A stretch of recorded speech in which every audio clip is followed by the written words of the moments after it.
Alright, looks like Best Animated Feature is up next. Let's see what they have to say about it. Because animated films make up some of our most formative movie experiences as kids. So many kids watch these movies over and over. And over and over and over and over and over. I'm sorry, could you repeat that one more time? So many kids watch these movies. So many kids watch these movies. So many kids watch these movies. Yeah, let's talk about that.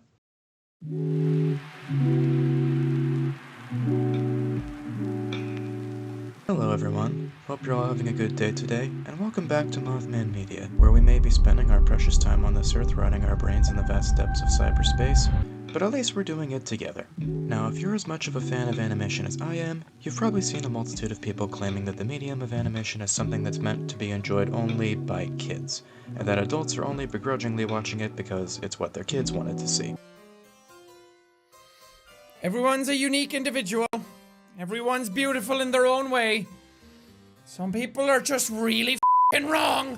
While I disagree with this mindset to such a level that I cannot fully articulate my feelings on it before the Earth can complete one rotation around the Sun, it has gotten me thinking about one thing.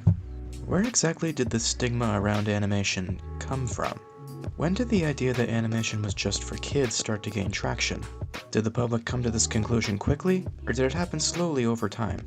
So, I set out to try to answer the question of, when did animation become just for kids?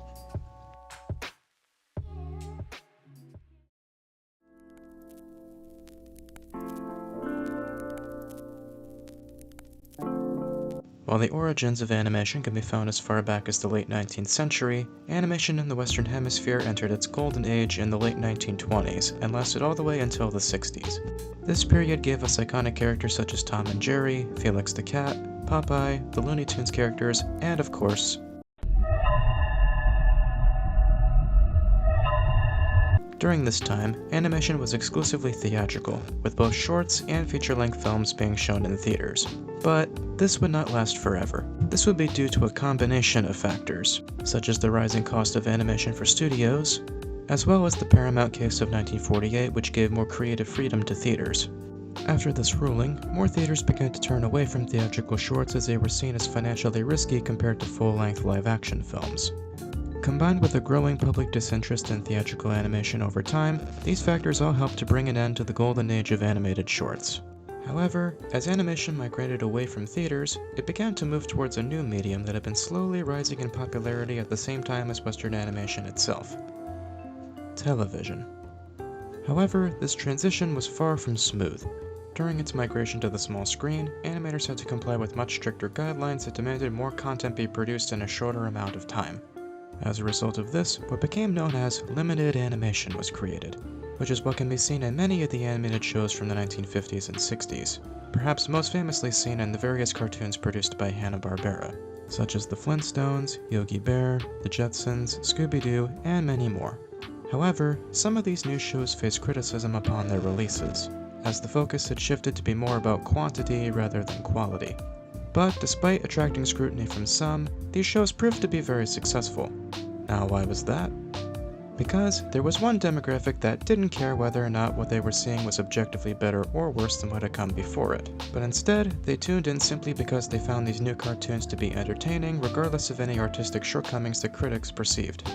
And that new demographic was... children.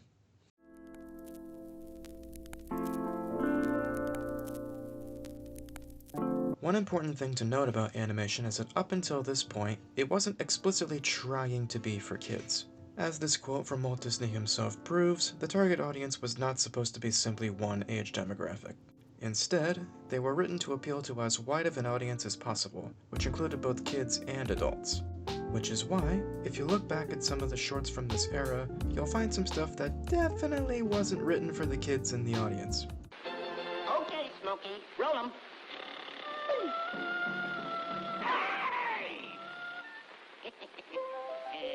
Wrong picture. However, this began to change when animation began its conquest of television. Once studios began to realize where their views were coming from, they began to double down, removing many of the gags meant for older audiences, focusing on telling simpler stories and more heavily featuring advertisements in and around their shows, hoping it would persuade kids to buy whatever product they were trying to sell. Gee, we ought to do something, Fred. Okay. How's about taking a nap? Hey, I got a better idea. Let's take a Winston break. That's it. Winston is the one filter cigarette that delivers flavor 20 times a pack. Winston's got that filter blend. Yeah, Fred. Okay, maybe some things were still geared towards the parents. But perhaps the most famous thing networks did was they began to air these shows at specific times in order to match with their new key demographic. This led to the rise of Saturday morning cartoons. I was talking about this with my dad the other day while writing this script, and he told me that he was one of those kids who would plop himself in front of the TV and watch whatever cartoon shows were playing. Shows like Underdog, Super Friends, Inspector Gadget, Gigantor, Speed Racer, and others. And I know he wasn't the only one, because many of these shows are still fondly remembered and talked about today. However, even as many of these shows became famous in their own right, they, along with the mixed reception from adults and the relentless advertising to kids, helped unintentionally push the narrative that animation was a medium that was exclusively for children. An additional consequence of this was that now, there were a lot more parents being concerned with what shows their kids were watching. Because of this, there were some who took against the fairly blatant executive meddling that some shows exhibited and didn't want their children to be watching programs considered to be mindless or basically just long-form advertisements for toys. Eventually, these complaints reached the US government, who added new regulations to ensure that animated shows had to provide some sort of educational value. This move may have been a win for some parental groups, but a lot of kids didn't like that the shows that they watched for fun were now starting to feel more like an extension of school. This, combined with the rise of cable networks such as Nickelodeon, Disney Channel, and Cartoon Network, helped to drive major TV networks away from airing Saturday morning cartoons in general. By the time the run of Saturday morning cartoons came to an end, animation had morphed from something meant to be enjoyed by all to something that was considered simple filler to keep kids occupied. This particular mindset about animation would not be just limited to television cartoons, however, but would also bleed over to cover every facet of animation, which would lead to the development of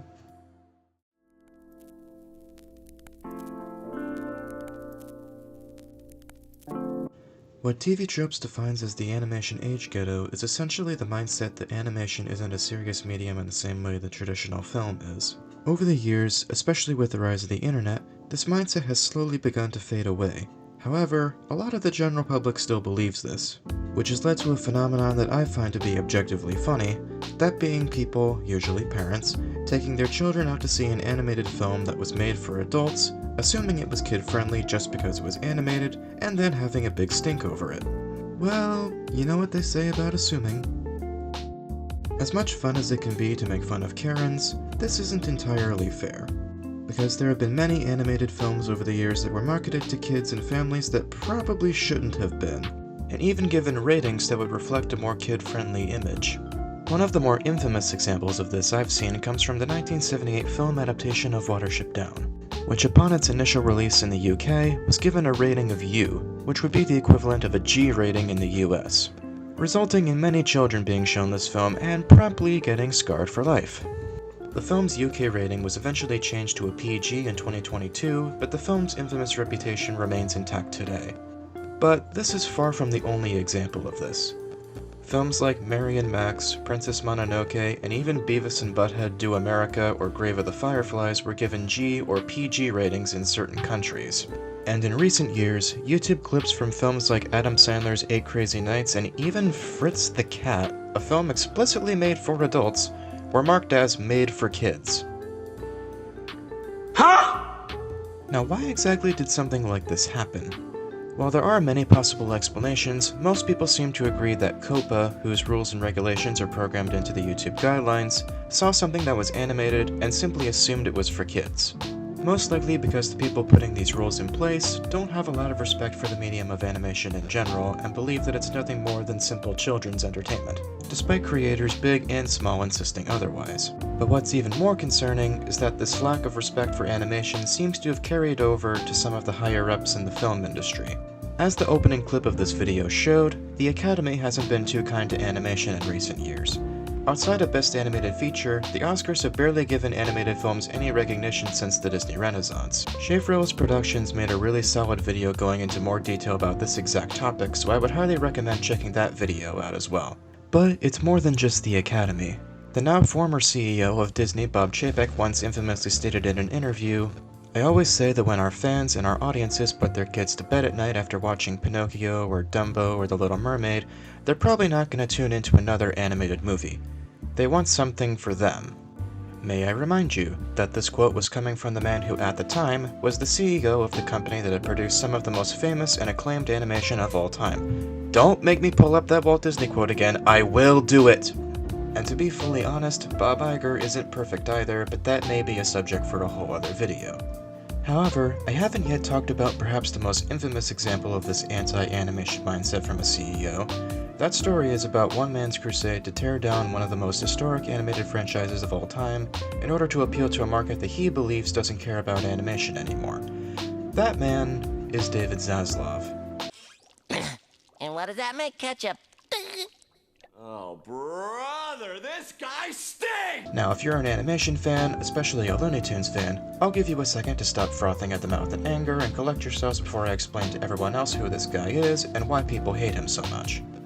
Zaslav is the current CEO of Warner Bros. Discovery, and once he acquired the rights to the Looney Tunes, he seemingly decided to go full scorched earth when it came to Warner Bros. Animated legacy, removing all of the Looney Tunes shorts from HBO Max, shutting down the Cartoon Network website, delaying or outright canceling the releases of films like Batgirl, The Day the World Blew Up, and Coyote vs. Acme, and he recently oversaw the destruction of Building 131, in which many of Warner Bros.' most famous theatrical shorts were animated. Jeez, you would think a Toon dropped a piano on his brother's head for how much he seems to despise them. It's cited that the reason for this is because it is, quote, part of a new plan whereby the streamer will prioritize adult and family programming. Once again, reflecting the mindset that cartoons are simply for children and children alone, and that adults and families would have no interest in it. Despite the fact that the very cartoons he is trying to bury were originally made for general audiences. As an animation fan, seeing corporate moves like this is very disheartening. And while CEOs undercutting or neglecting animation isn't a new concept, it unfortunately seems to be becoming more and more common. And unless something drastic happens, I don't think it's going to be going away anytime soon. Okay, so one last addition while I'm editing this video. It was announced that Warner Bros. Discovery will be splitting up into two different brands, with one focused on streaming and the other focused on network television, with David Zaslav running the branch responsible for streaming. Considering that most of the studios behind Warner Bros. Discovery's animation will still be under Zaslav, I'm still not super optimistic about it, but I guess we'll see what happens from here.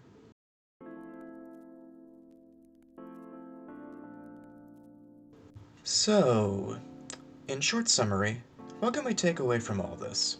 From everything I've seen while researching this video, it appears to me that the main culprit for the branding of animation as nothing more than a children's genre is the rise of corporate greed in the entertainment industry, and trying to make as much money as possible while sacrificing a lot of the integrity of the art that they were producing. Whether it be trying to capitalize on the rising popularity of television and pushing out cheaper looking but faster to produce cartoons that cause many adults to turn away from the medium, leaving only their kids to tune in, or turning some shows into essentially 30-minute long toy commercials that became so blatant that the government itself had to step in to stop it, or perhaps the most damaging, trying to pretend that animation is a washed-up version of its former self that is no longer profitable and should be cast into the forgotten sands of time. For any animation fan that's only been keeping up with the news in the last few years, this lack of respect for animation seems to be a relatively new phenomenon, or at least that's what I thought before I began writing this video. But looking at the broader scope of how we got to where we are today, it was a long, complicated road to get to where we are. And I can only hope that in time, the ship of animation floating adrift in the sea of corporate scorn will eventually right itself, and this medium of entertainment can gain the respect and admiration from the general public and the big shots in Hollywood that I believe it deserves. Thank you so much for watching this video. If you did enjoy, please consider subscribing. I've got big plans for this channel, so I would really appreciate it if you would stick around for even just a little bit. But that's all I have for now, but I hope I'll be seeing you all again real soon.